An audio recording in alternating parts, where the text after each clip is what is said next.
Je suis heureux que nous ayons si beau temps et j'espère que cela va se poursuivre toute la semaine.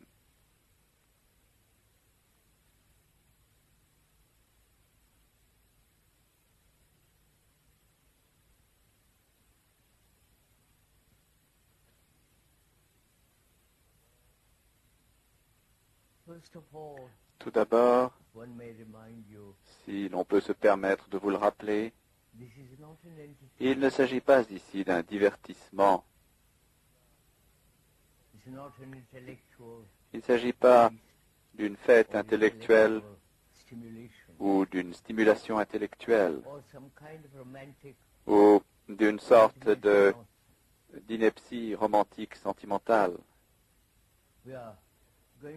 Nous allons traiter d'un problème très très complexe que constitue le fait de vivre ensemble en ce monde qui est devenu presque fou.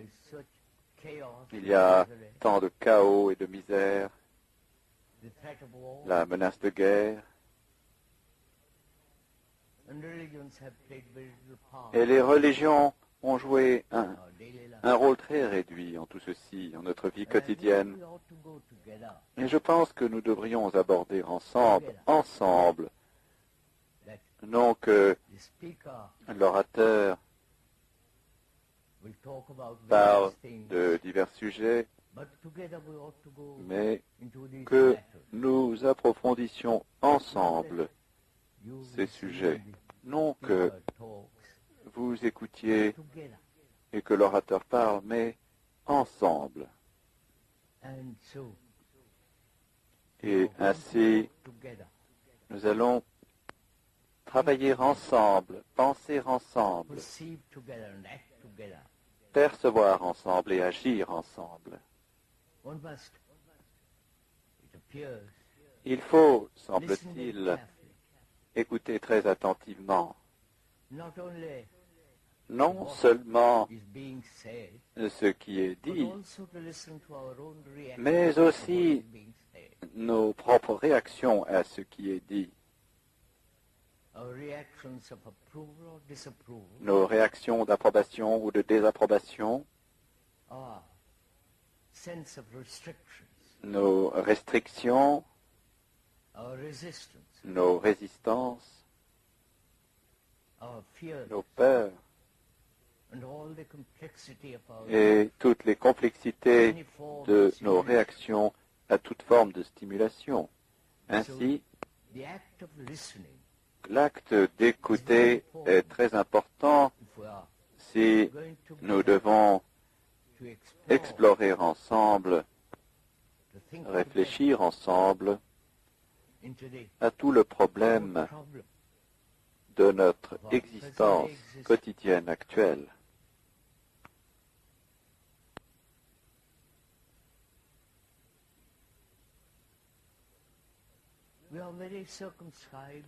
Nous sommes très circonscrits, très limités. Nos cerveaux ont été si programmés et conditionnés, si limités, que la plupart d'entre nous sommes inconscients de cela. Nous sommes conditionnés linguistiquement, que nous le soyons ou non. Il s'agit là d'un sujet très sérieux que nous allons aborder si nous en avons le temps. Nous sommes conditionnés, formés, moulés par l'environnement, par la tradition, par la religion, par la solitude de nos propres illusions, de nos propres imaginations, la solitude de nos propres aspirations, circonscrits, limités. Donc notre cerveau, non que l'orateur soit un expert dans ce domaine, mais ayant entendu un grand nombre de personnes parler du cerveau, des spécialistes et d'autres, on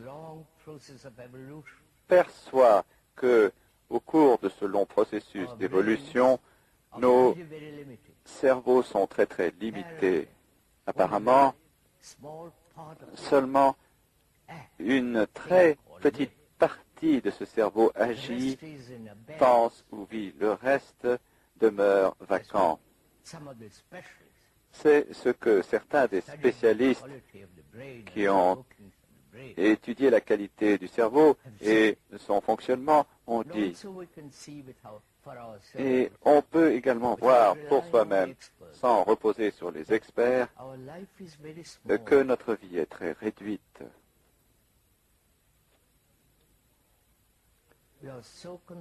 Nous sommes tellement préoccupés par nous-mêmes,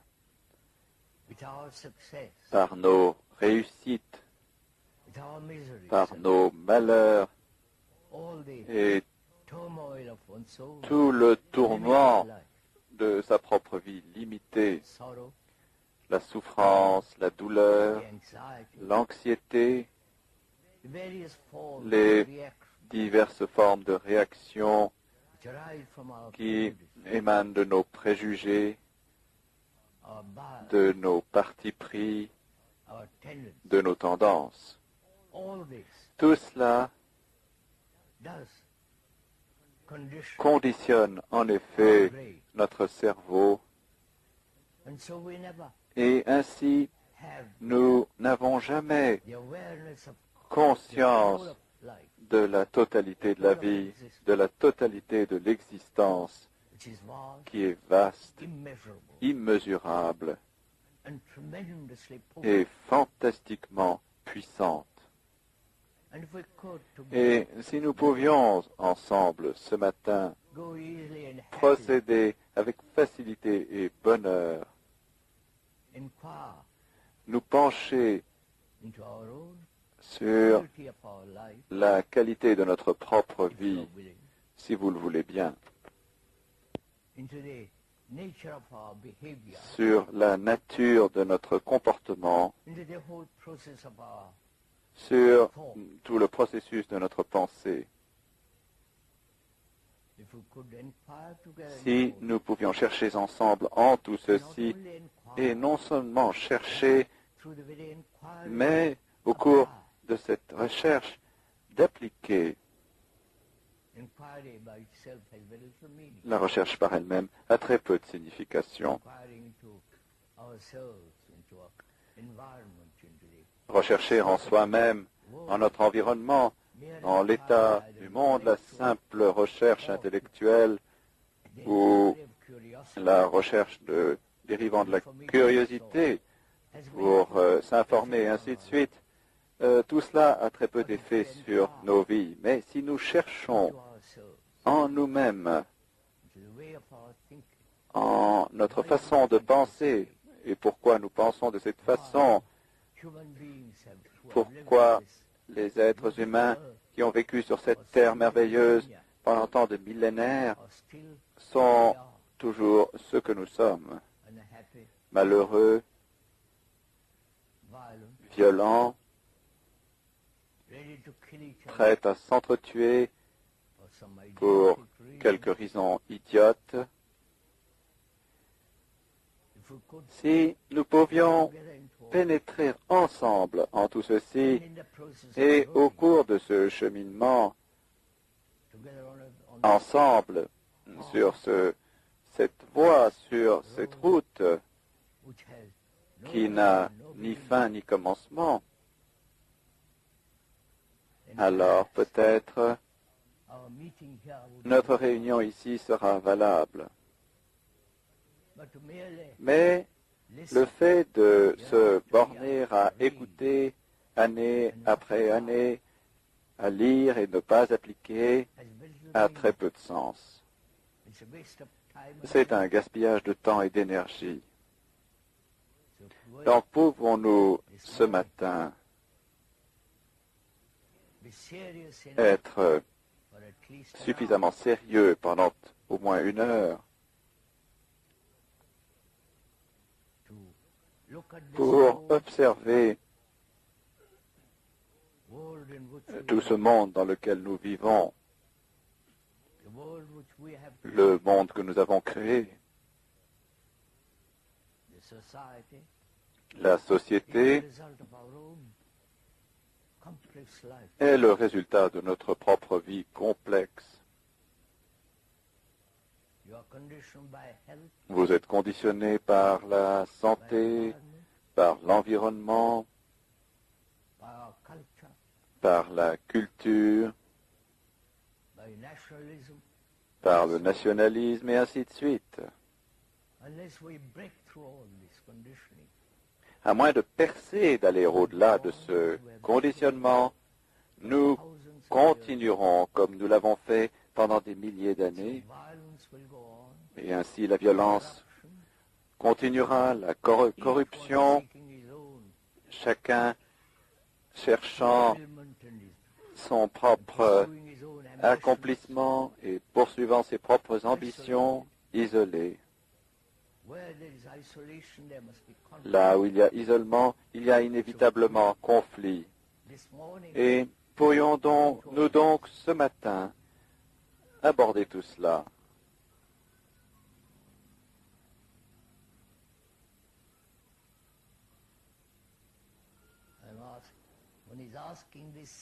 On pose cette question sérieusement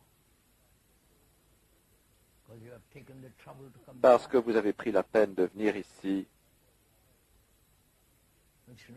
Et à quoi bon se borner à parler d'idées, des expressions, des réactions? Il s'agit plutôt de pénétrer tout ceci avec une énergie fantastique, une vitalité, et voir s'il est possible de briser ce conditionnement, de sorte que le cerveau ait une immense capacité.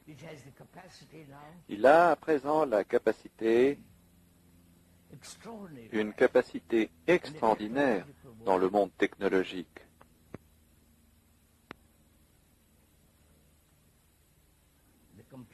Les ordinateurs, la chimie biologique,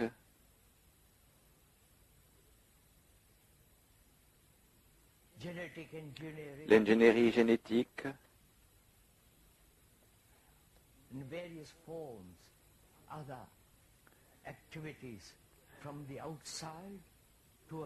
et diverses formes d'autres activités dirigées de l'extérieur en vue d'affecter le cerveau. Je ne sais pas si vous êtes au courant de tout cela. Des scientifiques de diverses disciplines sont en train d'essayer désespérément de provoquer un changement en l'homme.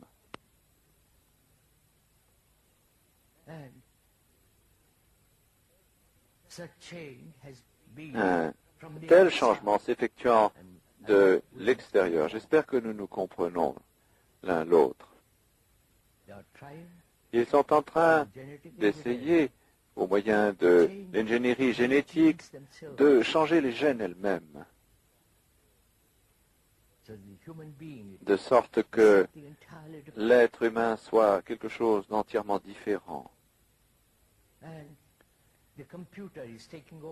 Et l'ordinateur prend en charge peut-être une grande part de notre activité, là encore de l'extérieur. Les communistes ont essayé cela, ont essayé de maîtriser, de changer l'environnement, espérant que l'homme changerait au moyen de l'autorité, de la discipline, de l'obéissance totale. Et ils n'ont pas réussi. Au contraire, ils sont en train de créer beaucoup de malheur dans le monde. Donc, nous posons une question des plus fondamentales. Est-il possible de ne pas être affecté de l'extérieur?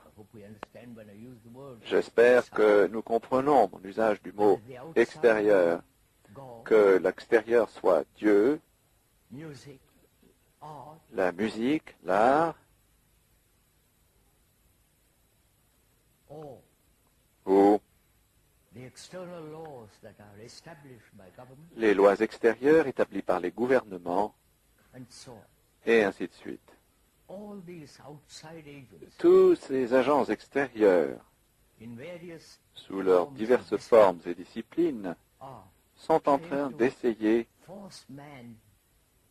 de contraindre l'homme à se conformer, de provoquer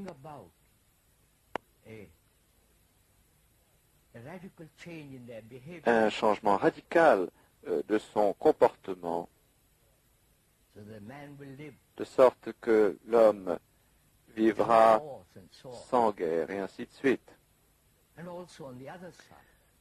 Et également, de l'autre côté, il se prépare à la guerre. Chaque gouvernement à travers le monde est armé, prêt à tuer et à être tué. Ceci est donc en train de se poursuivre partout, tout autour de nous. Je suis sûr que la plupart d'entre nous sommes conscients de cela. Je suis sûr que la plupart d'entre nous sommes conscients de cela. Nous posons une question totalement différente. Les religions ont essayé de changer l'homme, de l'apprivoiser par la peur, le paradis, l'enfer, vous savez tout cela. Et elles non plus n'y ont pas réussi. Ce sont là des faits, et non le produit de l'imagination ou des partis pris de l'orateur. C'est ce qui a lieu dans le monde autour de nous, agissant par la propagande, par des formes diverses d'ingénierie chimique et ainsi de suite, afin de contraindre l'homme, et elles n'ont jamais réussi, et ne réussiront jamais, parce que le psychisme est bien trop puissant, bien trop rusé, extraordinairement capable.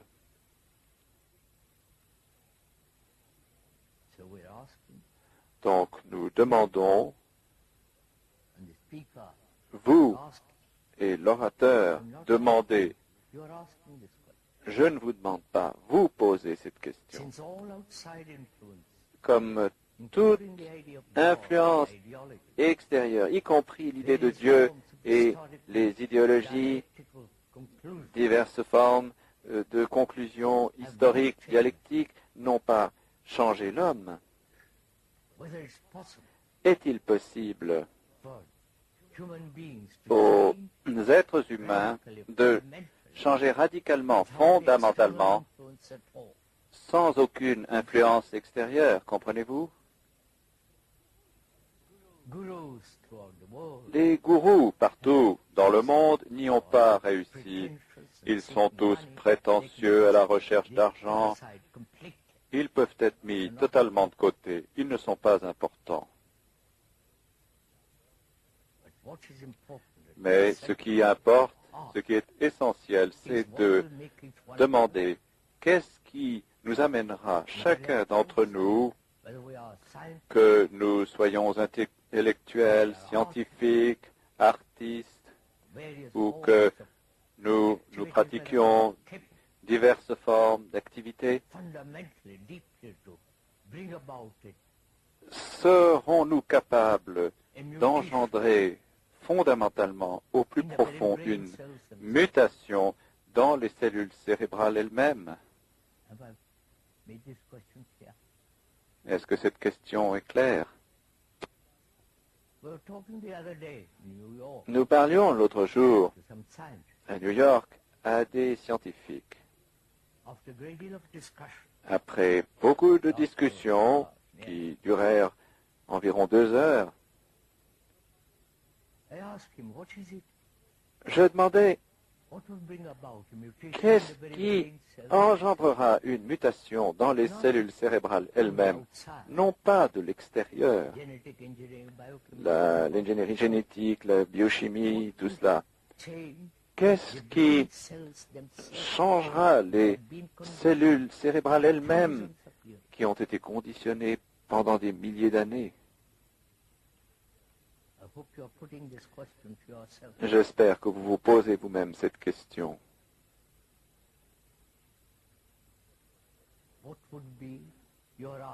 Quelle serait votre réponse si vous êtes sérieux et désireux et suffisamment passionné pour poser cette question? Quelle serait votre réponse si vous avez beaucoup réfléchi à tout cela? Ou bien vous diriez, ce n'est pas possible, fermant ainsi la porte à toute recherche ultérieure. Ou bien vous diriez, je ne sais vraiment pas, est-ce possible? D'accord? Nous sommes dans cette situation. Nous ne fermons pas la porte en disant que ce n'est pas possible, que c'est impossible. Comment l'homme qui a été ainsi conditionné pendant des milliers et des milliers d'années par un savoir immense, par l'expérience, comment ce cerveau peut-il se transformer? Ce n'est pas possible.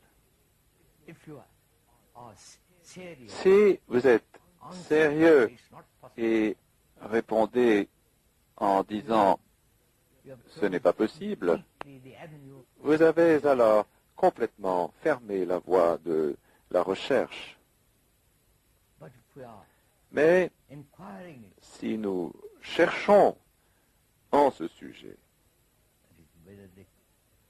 c'est-à-dire pour savoir si le cerveau, qui a une capacité tellement extraordinaire dans une direction et qui est si totalement limité, circonscrit, conditionné, programmé à être un catholique, un protestant, un anglais, vous savez tout cela, pour savoir si ce cerveau peut être totalement libre,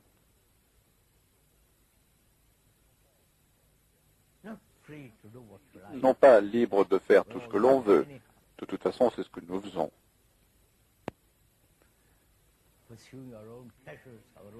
Poursuivant ses propres plaisirs, ses propres ambitions solitaires,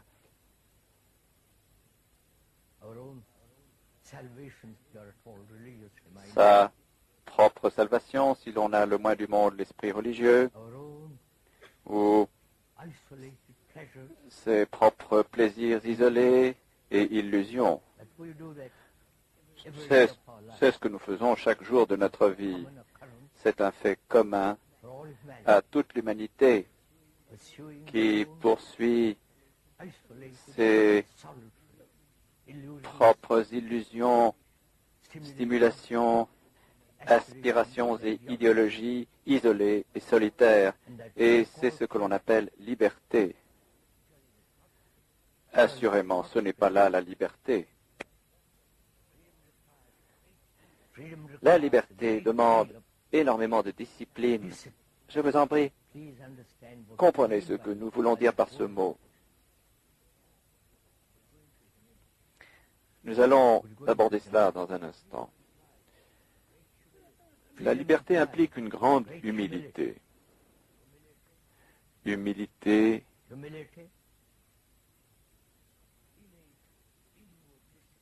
innée, une discipline intérieure et le travail.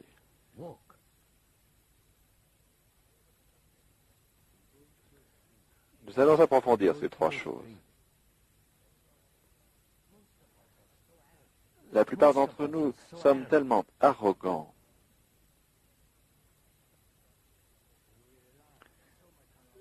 parce que nous comptons tellement sur notre savoir.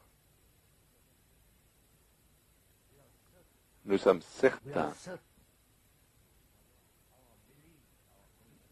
Nos croyances, nos conclusions, nos désirs sont si forts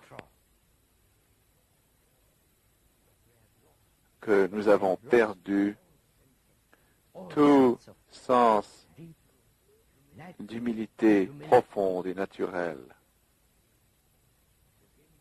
Là encore, c'est un fait.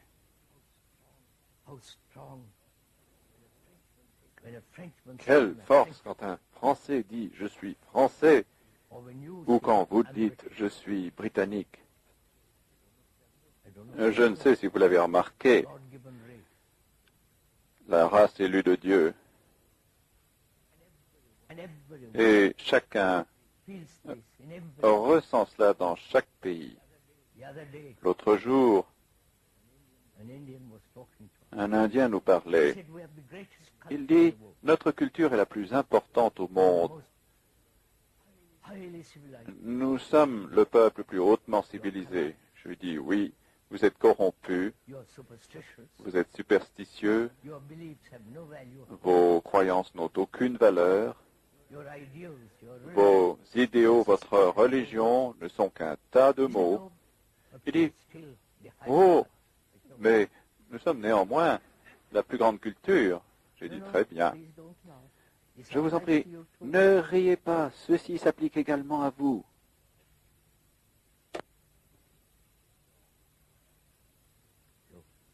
Donc, quand nous nous identifions à un pays,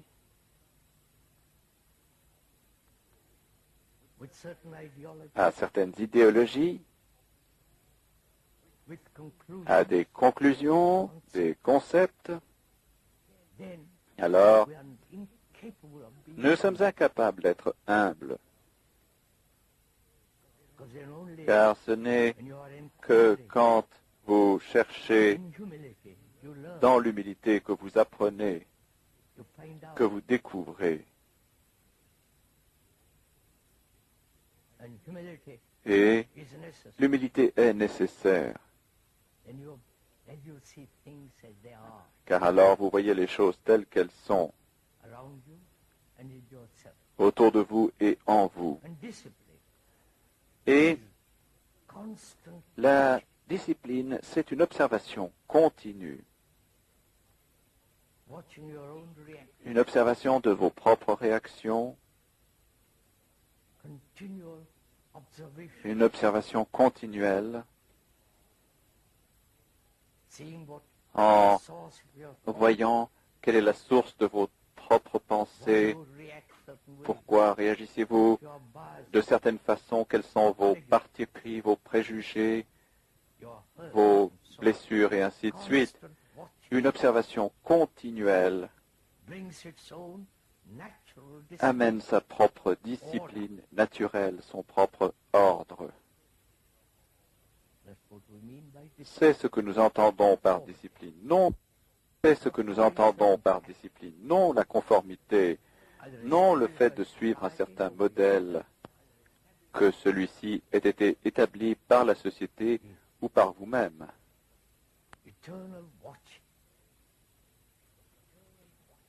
Mais l'observation éternelle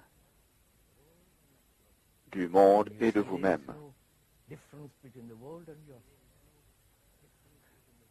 Vous voyez alors qu'il n'y a aucune différence entre le monde et vous-même. Et cela engendre naturellement un sens de l'ordre. Et l'ordre est donc la discipline et non vice-versa. Et le travail, non seulement le travail physique, que malheureusement la plupart d'entre nous doivent accomplir. Et non si vous êtes au chômage dans ce pays,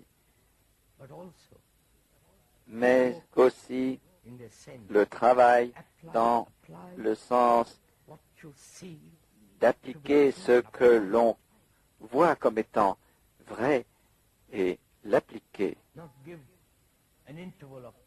sans permettre un intervalle de temps de se glisser entre la perception et l'action. Si l'on voit, comme l'a vu l'orateur il y a bien et bien des années, quand il était un garçon, que le nationalisme était un poison. J'espère que ça ne vous fait rien que je vous dise tout cela.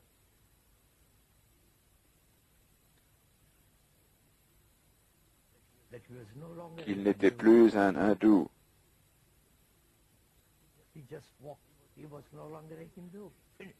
Il n'était plus un hindou, terminé. Avec toutes leurs superstitions, vous savez, tout ce fatras qui accompagne toute nationalité.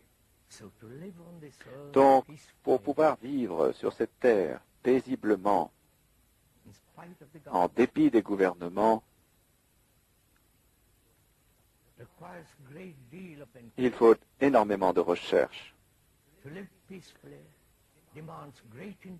Il faut énormément d'intelligence pour pouvoir vivre paisiblement. D'accord, messieurs? Pouvons-nous poursuivre ainsi?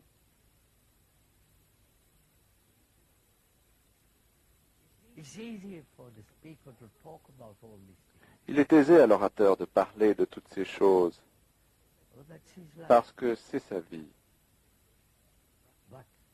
Mais le fait de se borner à écouter ce qui est dit paraît si futile. Mais dès l'instant où vous appliquez, quand vous voyez que quelque chose est vrai, une application instantanée, cela élimine alors totalement tout conflit. Le conflit n'existe que quand il y a un intervalle, une division entre ce que vous voyez de vrai et toutes les implications de la peur de votre action. Il y a donc un intervalle, un espace, un hiatus qui engendre le conflit. J'espère que vous comprenez tout ceci. Puis-je poursuivre? Ou est-ce que je poursuis pour moi-même? Suivons-nous les uns les autres, un petit peu? Nous ne nous livrons à aucune propagande. Nous n'essayons pas de vous convaincre de quoi que ce soit. Au contraire, il faut avoir du doute, du scepticisme, mettre en question non seulement ce que dit l'orateur, mais mettre en question sa propre vie, mettre en question, en doute, ses propres croyances.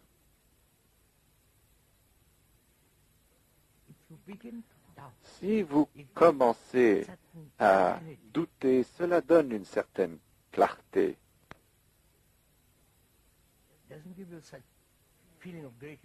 Cela ne vous donne pas un tel sentiment de grande importance de soi. Donc, le doute est nécessaire dans notre exploration, dans notre recherche au sein de tout ce problème de l'existence.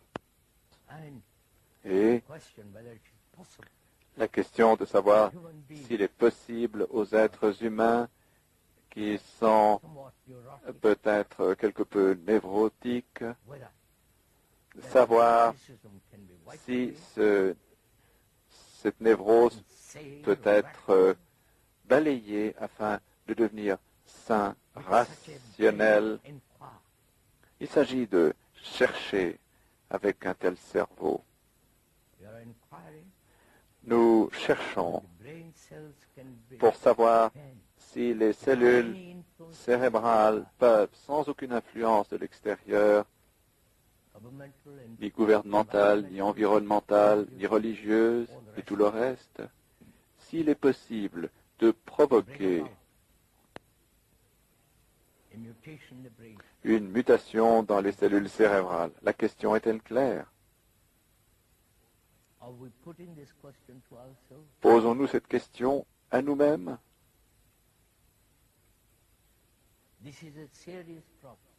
C'est un problème sérieux. Il ne peut y être répondu par oui ou par non, affirmatif ou négatif. Il faut examiner toute cette question comme un ensemble, et non en tant que Britannique, Français, ou à partir de quelques absurdités religieuses, superstitieuses, etc., ou selon sa propre discipline particulière ou sa profession.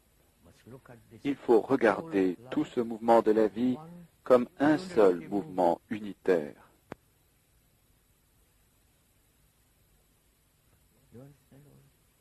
Comprenez-vous tout ceci? Si nous le faisons, nous commençons alors à demander, est-ce possible? Et si nous posons en effet cette question, quelle différence est-ce que cela fait si un petit nombre d'entre nous engendre peut-être une mutation? Quel effet est-ce que cela a sur le monde? Vous savez, c'est la question habituelle. Je puis changer, vous pouvez changer. Un petit nombre d'entre nous engendreront peut-être une mutation, mais quel effet est-ce que cela a sur la masse des gens, sur les gouvernements? Arrêteront-ils les guerres? Et ainsi de suite. Je pense que c'est là une fausse question. Quel effet est-ce que cela a sur les autres? C'est une fausse question.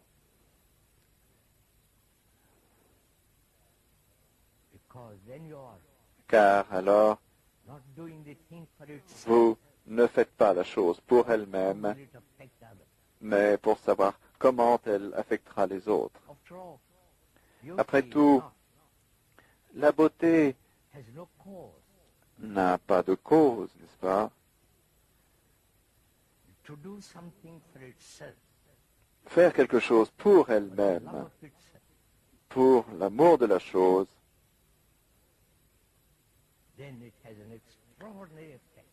cela a alors un effet extraordinaire. Cela en a ou cela n'en a pas. Par exemple, nous parlons depuis 60 ans, malheureusement ou heureusement.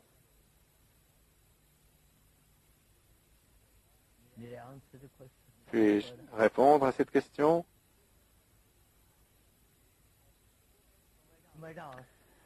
On pourrait demander comment est-ce que cela a affecté le monde.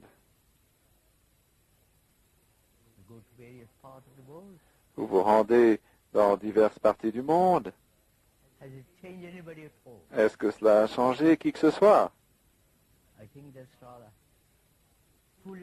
Je crois que c'est une question assez maladroite. On pourrait demander pourquoi la fleur s'épanouit-elle? Pourquoi y a-t-il cette étoile solitaire dans les cieux le soir?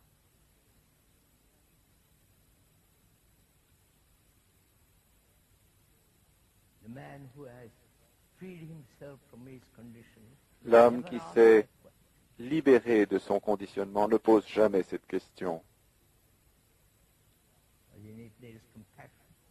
Il y a en cela compassion avec sa grande intelligence. Alors, poursuivons.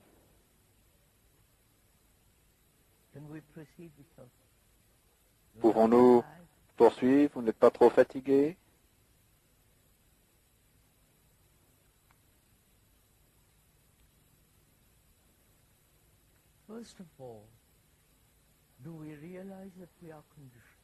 Avant tout, est-ce que nous nous rendons compte que nous sommes conditionnés? Sommes-nous conscients,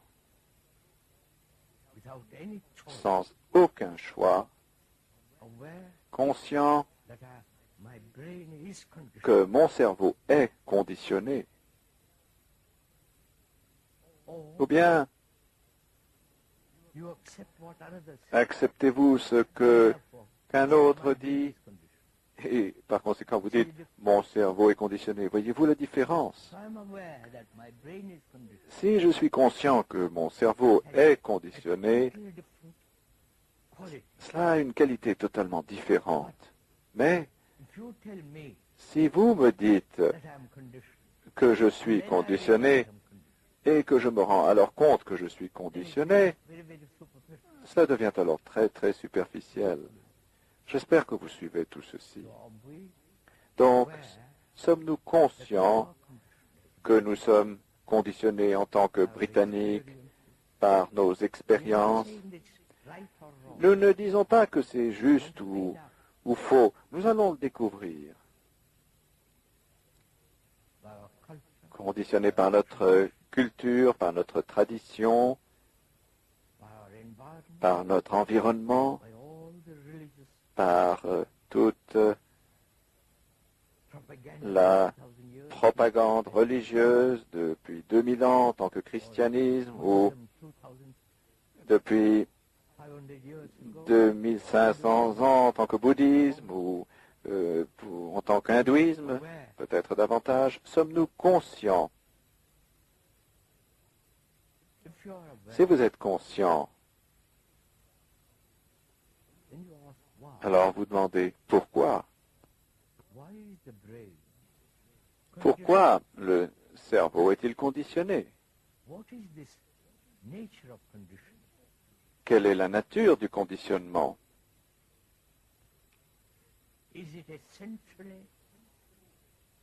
Est-ce essentiellement de l'expérience et du savoir? Je vous en prie, doucement là-dessus.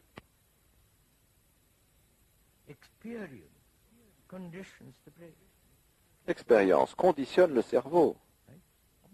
D'accord? C'est évident. Nous rencontrons-nous là? Et l'expérience signifie le savoir. D'accord? Pour apprendre à conduire une voiture, il vous faut de l'expérience.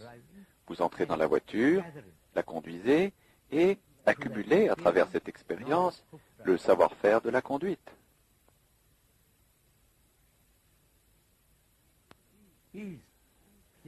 Écoutez attentivement, je vous en prie.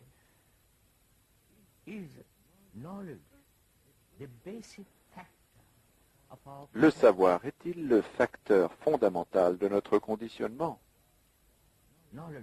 Le savoir étant la répétition d'une certaine tradition.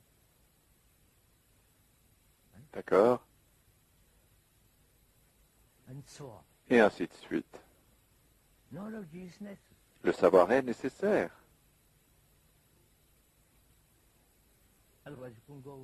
Sinon, vous ne pourriez rentrer chez vous. Vous ne pourriez conduire une voiture. Vous ne pourriez poursuivre votre travail si vous en avez un. Donc, dans un certain domaine, le savoir physique est nécessaire. D'accord? Mais le savoir conditionne aussi notre cerveau. Le savoir étant la tradition, le fait d'être programmé comme nous le sommes, par des journaux, par des magazines, par une répétition continuelle que vous êtes britannique, britannique, britannique. Ou quand vous allez en France, c'est la même chose, français, français. Et quand vous allez en Inde, là encore, indien. Cette répétition continuelle. Donc le cerveau devient endormi, répétitif, mécanique. Et peut-être que c'est là une façon sûre de vivre, mais cela comporte un danger considérable. Cette répétition de diverses cultures, des pays, est un processus d'isolement. D'où division, d'où guerre. C'est là une seule des raisons de la guerre. C'est là une seule des raisons de la guerre.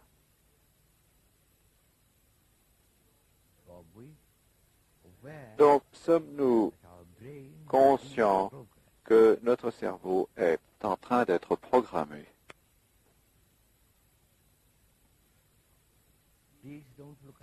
Je vous en prie, ne regardez pas les autres, regardez-vous vous-même.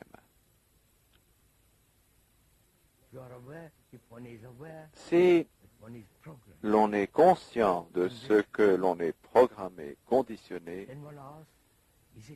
on demande alors, est-ce le savoir? Et apparemment, c'est le savoir.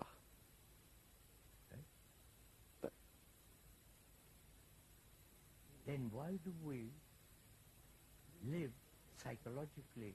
Why is the structure of the psyche Alors, essentially based on knowledge? pourquoi la structure du psychisme est-elle essentiellement basée sur le savoir? Vous comprenez? Cette question est-elle claire? The psyche, Le psychisme, le moi, the self, le soi, is est essentially a movement in essentiellement un mouvement dans le savoir, une série de savoirs, series of memories. c'est-à-dire une série de souvenirs. D'accord? So we are Donc nous sommes a series of memories. une série de souvenirs. D'accord? So we are memory. Donc nous sommes mémoire. Would you not? Do you see that fact? Est-ce que vous voyez ce fait? That we are divine and Non que nous soyons divins, vous connaissez tout ce blabla mis en avant par les religions, the actual fact mais le fait réel we are est nothing but memory. que nous ne sommes rien que des souvenirs. Most unpleasant discovery. C'est une découverte bien désagréable, n'est-ce pas? Or do you say no? Bien, Part of me est-ce que vous dites, which is not memory. non, regardez, il y a une partie de moi qui n'est pas mémoire. Moment when you say that, it's already memory. Dès l'instant où vous dites cela, c'est déjà un souvenir. Je ne sais si vous voyez cela. When I say Quand je dis only the result of je memory, ne suis pas entièrement le résultat that de very souvenirs, statement implies cette that affirmation part of me elle-même implique which is not, qu'il y a une partie de moi qui ne l'est pas, et cette partie de moi, quand je l'observe, est aussi de la mémoire. so Ainsi, memories of the past, les souvenirs sont le passé, projected perhaps in the future, projetés peut-être but dans still le, memory. dans le futur, mais c'est toujours de la mémoire. Those memories are modified Ces souvenirs sont modifiés par le présent and continue into the future. et se poursuivent But it's still a series of dans le futur, mais c'est toujours une série de souvenirs. memories. Don't let's Je vous en prie, ne faisons pas de sentimentalité à ce sujet. Cela aurait si peu de sens, so meaning ou c'est du roman. or romantic. These are facts. Ce sont là des faits. What are you without memory? Qu'êtes-vous sans souvenir, Without all the remembrances sans tous of your ces achievements, souvenirs de vos réalisations, of your wife, your son, de votre femme, de votre your fils, mother, family, de votre frère, de votre famille, memories of your travels, souvenirs de vos voyages, what you have achieved. de ce que vous avez fait, de ce que vous avez accompli. D'accord? They're all in the past. Tout cela se situe dans le passé.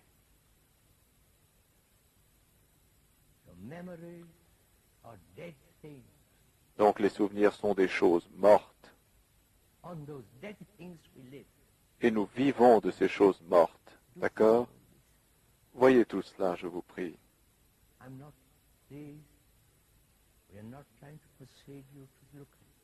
Nous ne sommes pas en train d'essayer de vous persuader d'observer cela, ni d'essayer de vous persuader ou de vous convaincre de quoi que ce soit. L'orateur n'est pas votre gourou. Alors ne suivez personne, y compris l'orateur. Mais observez ces faits. Ensuite, la question suivante se pose. Est-il possible de vivre psychologiquement sans le moindre souvenir? Comprenez-vous? Posez cette question, je vous prie. Posez-la à vous-même.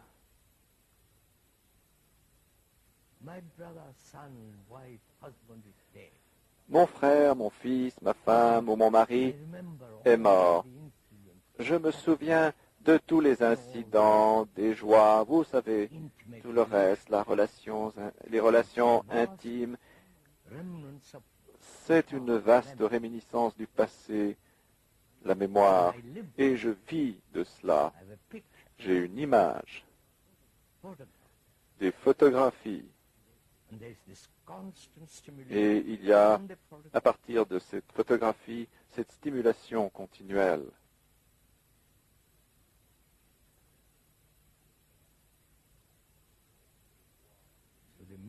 Donc le moi, le soi, l'ego est un mouvement d'identification avec la mémoire. D'accord? Je suis un chrétien. Ça y est. Je suis un hindou, un bouddhiste ou quoi que ce soit, un américain, etc. Combien sommes-nous attachés à nos identifications? C'est là notre conditionnement. Et quand vous voyez cela, non verbalement, non en tant qu'idée, mais que vous en voyez le fait, effectivement, il y a alors action. C'est comme quand vous avez un très violent mal aux dents, il y a action parce que c'est là. Mais si vous imaginez que vous avez mal aux dents, alors c'est un tout autre processus. Donc, voyons-nous clairement, sans y être persuadés, sans y être acculés, voyons-nous très clairement pour nous-mêmes ce que nous sommes, c'est-à-dire notre conditionnement qui est notre conscience.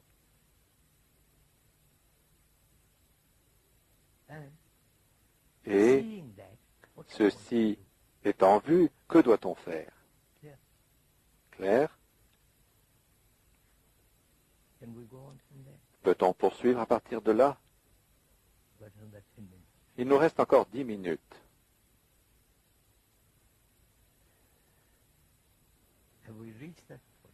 Avons-nous atteint ce point? Je vous en prie. Avons-nous tous, ou tout au moins certains d'entre nous, atteint ce point-là où nous réalisons totalement que nous sommes conditionnés et que ce conditionnement est une vaste série de mouvements,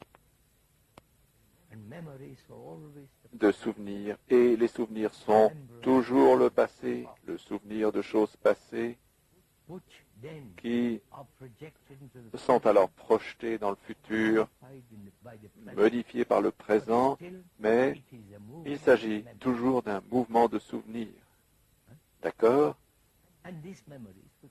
Et ce sont ces souvenirs que nous appelons savoir. D'accord?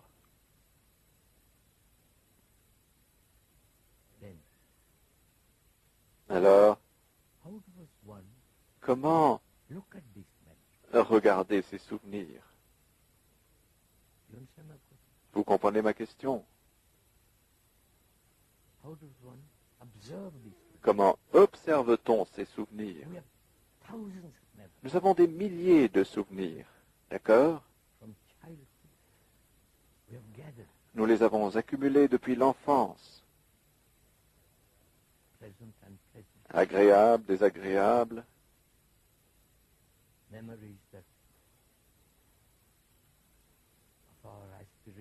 Des souvenirs de nos aspirations, des souvenirs de nos réalisations, des souvenirs de douleur, de peur, de grande affliction. Tout cela étant des souvenirs.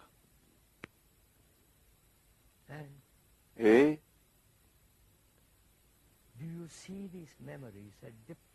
est-ce que vous voyez ces souvenirs comme étant distincts de l'observateur? Vous comprenez ma question? Nous sommes en train d'observer. J'observe que je suis une longue série de souvenirs. J'ai déclaré cela, c'est-à-dire que je suis des souvenirs, mais il y a en moi le sentiment que je ne suis pas que cela, qu'il y a autre chose qui observe. Comprenez-vous? Suivez-vous? Sommes-nous ensemble là? Donc l'observateur est-il distinct de l'observé? C'est un thème ancien. Vous êtes probablement nombreux à l'avoir déjà entendu. Et dites-vous, ah, vous voilà à nouveau en train de nous resservir cela.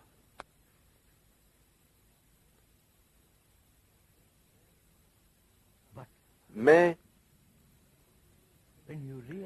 quand vous vous rendez compte de ce fait, quelque chose d'extraordinaire a lieu. Non quelque chose de mystérieux, de parapsychologique, etc., mais quelque chose qui met fin au conflit, ce qui est bien plus important que n'importe quoi d'autre.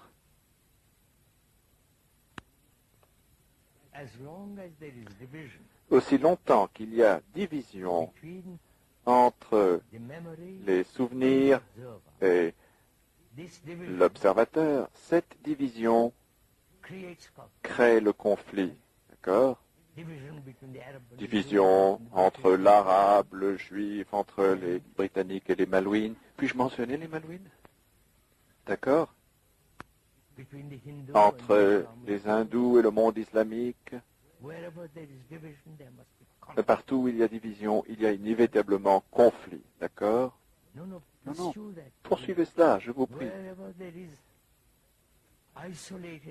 Partout où il y a action isolée, plaisir isolé, solitaire,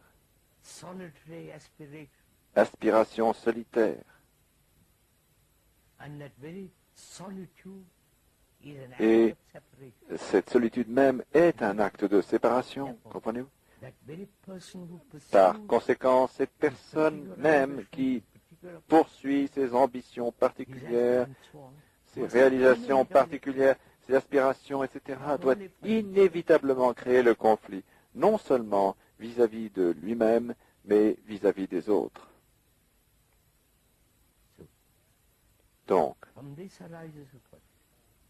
de là émane la question suivante. Le conflit, de quelque sorte qu'il soit, dans notre être même, peut-il prendre fin?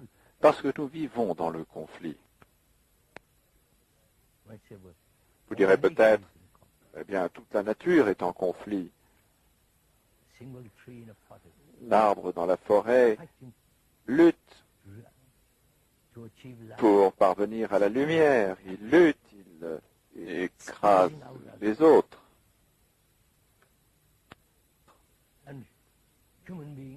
Et les êtres humains nés de la nature font la même chose. Si vous admettez cela, alors vous acceptez toutes les conséquences du conflit, les guerres, la confusion, la brutalité, la laideur de la guerre. Aussi longtemps que vous êtes britannique, français ou indien, vous allez inévitablement créer des guerres. Mais vous voyez cela et on n'en fait rien.